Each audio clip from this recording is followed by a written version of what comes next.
Good afternoon. Good afternoon. You may be seated. Thank you.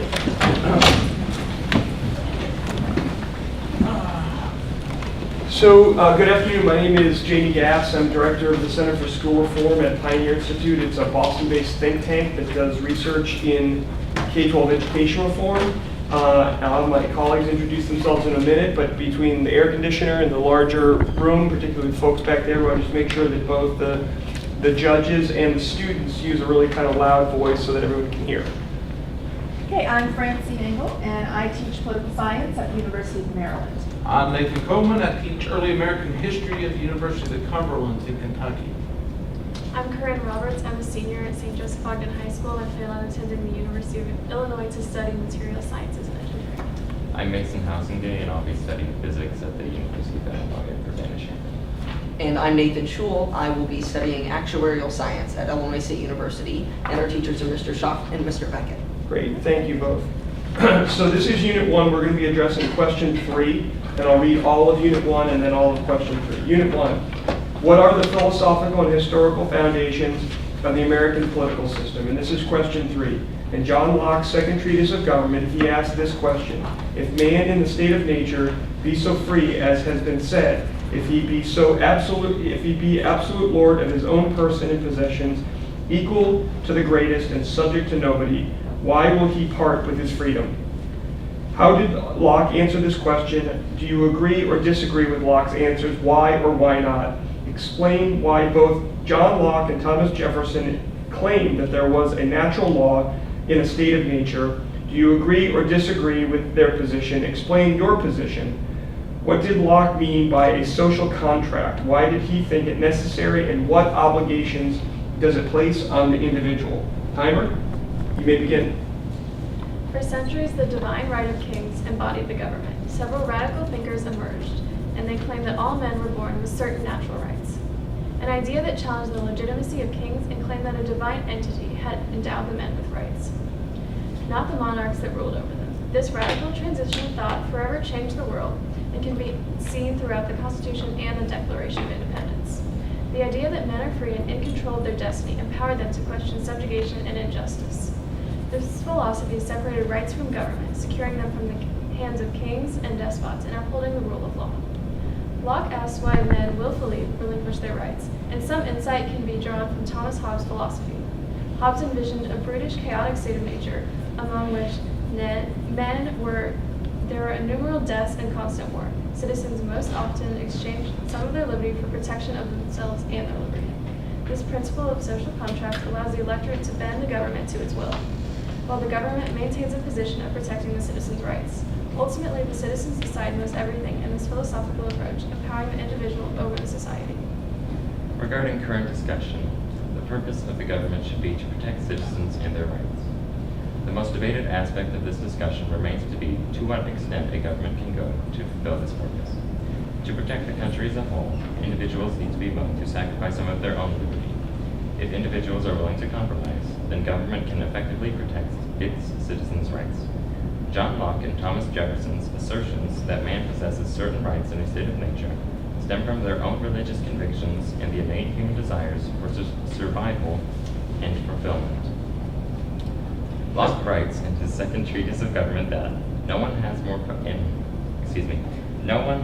power than anyone else, because it is simply obvious that creatures of the same species, status, and capabilities should also be equal.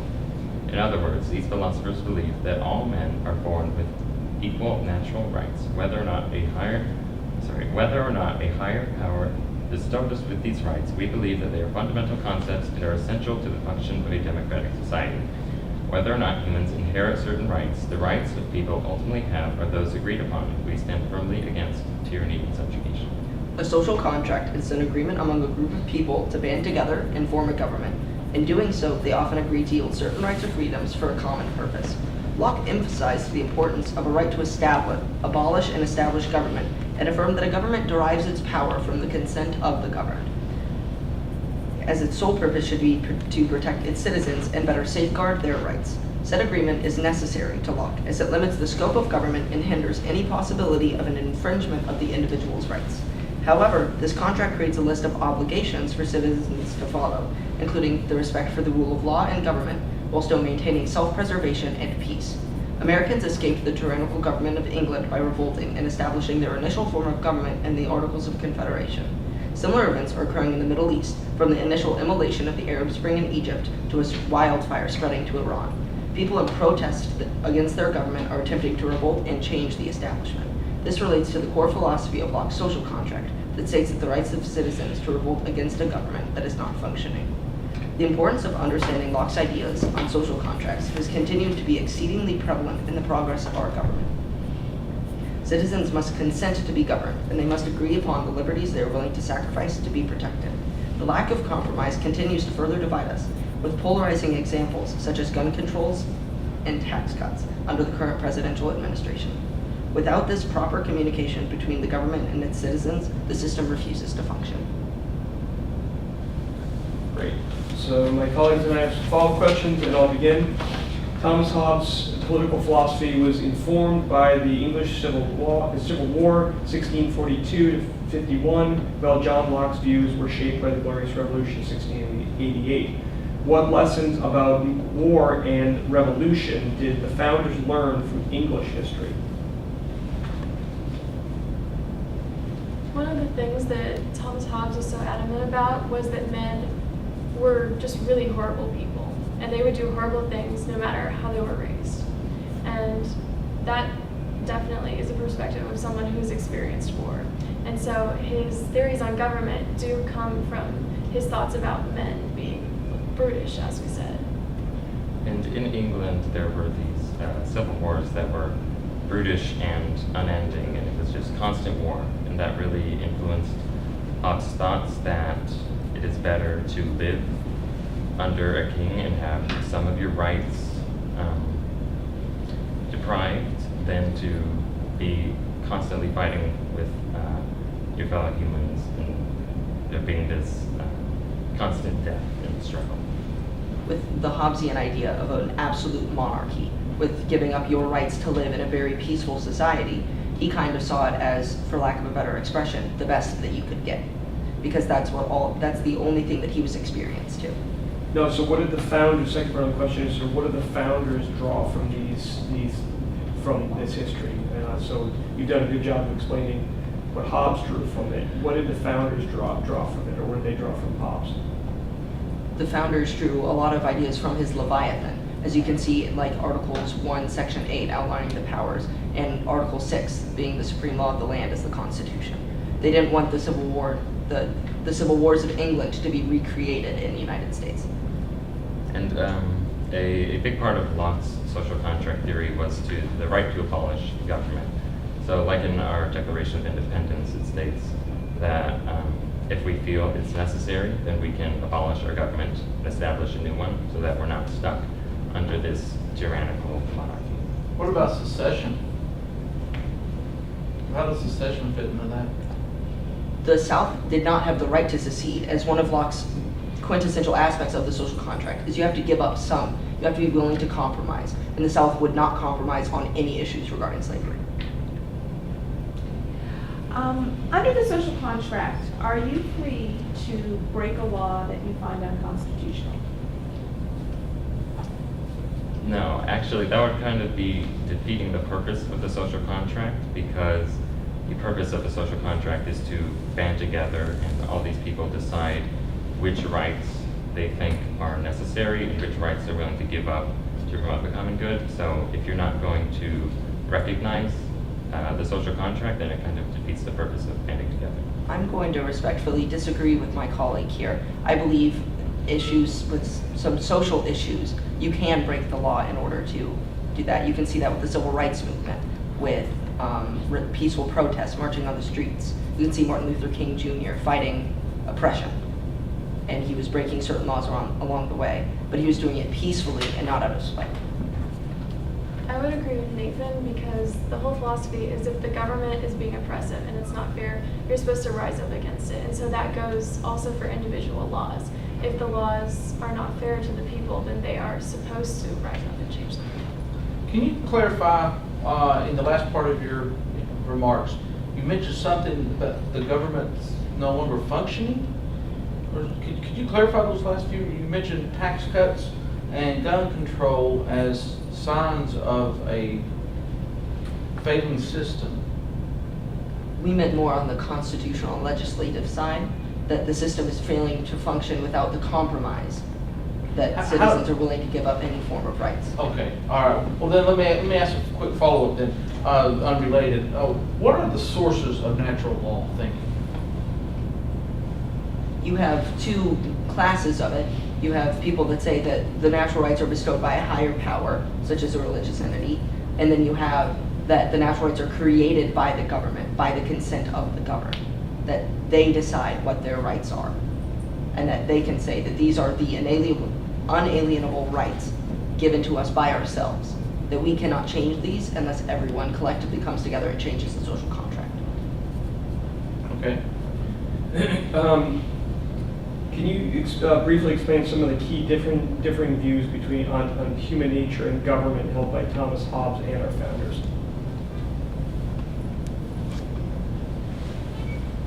Well, like we were saying before, Thomas Hobbes viewed humans like if there was no government or no establishment to control humans or place limitations on them, then everyone would promote their own self-interest and there would be chaos and no progress could be made. But the founders were slightly more optimistic and saw that people could band together and collectively work to promote a common good. Where can you see Locke's social contract theory in the Declaration of Independence? You can most certainly see it when he says, when Thomas Jefferson writes the unalienable rights of life, liberty, and pursuit of happiness, instead of saying property, as John Locke puts it, or his own possessions, I believe is the exact quote. May I continue? Finish up. Okay. Jefferson substitutes pursuit of happiness, and those three quintessential natural rights is what Locke's theory was all about.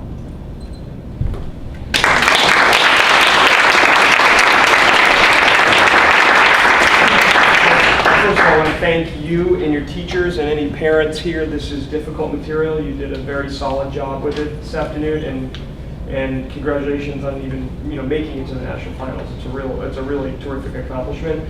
I thought you were particularly strong in your introductory remarks of really making clear sort of the Lockean, Jeffersonian argument about the function of government is to protect citizens and rights. I think that you're implicit in that is sort of this need to exit the state of nature because constitutions and civil government help to establish these kind of boundaries that are not always present in the state of nature. I thought you did a very good job on that, and I thought you did a good job of using both the historical example that the founders certainly experienced, which was one of the reasons why they wanted to break with Great Britain was that there was a sense that the king was not being respectful of their rights.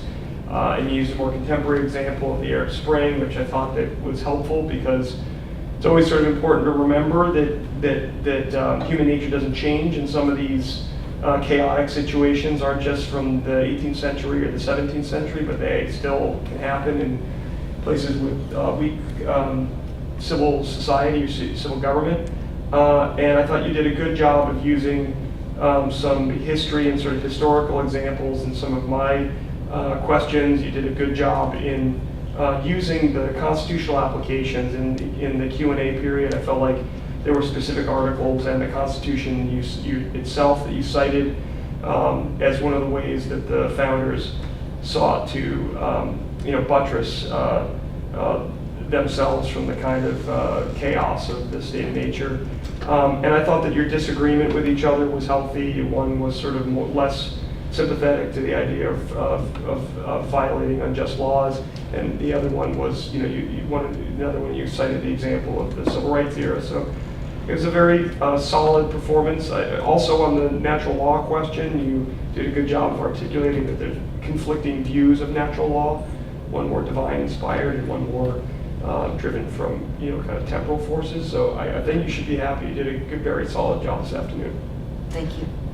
You pretty much covered all the stuff that I wanted to highlight. I would just add in the last question that I asked you about where can you see Locke's social contract theory and the Declaration of Independence. So you brought up life, liberty, and happiness, you know, sort of life, liberty, and property from Locke, but also to think about the reason why Jefferson justified why he was able to write the Declaration of Independence. So he basically uses Locke's social contract theory, basically saying that the king has violated the social contract, and then goes through all the list of grievances that he feels that England has failed to hold under the social contract. So you just want to make that connection as well.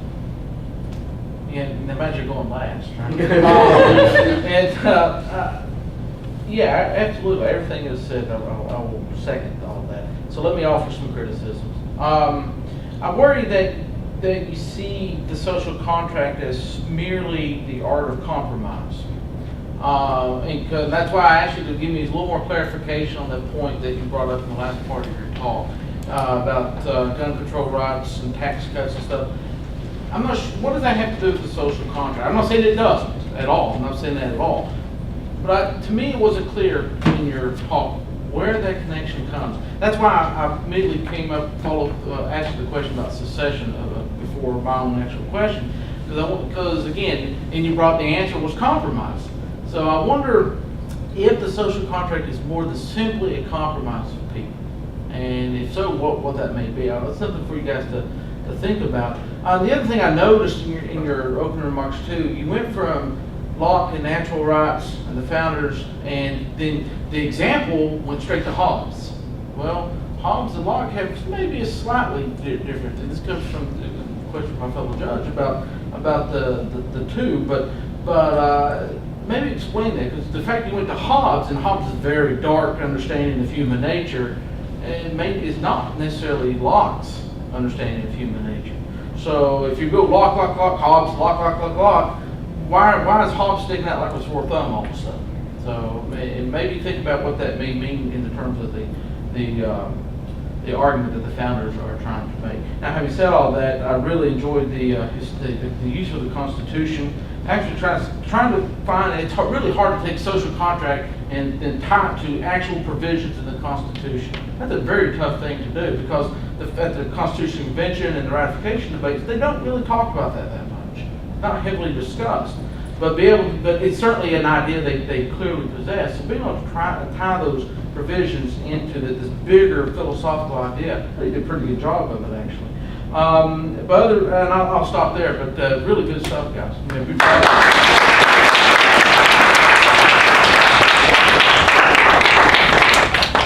Thank you Thank you so much. Congratulations. Appreciate it.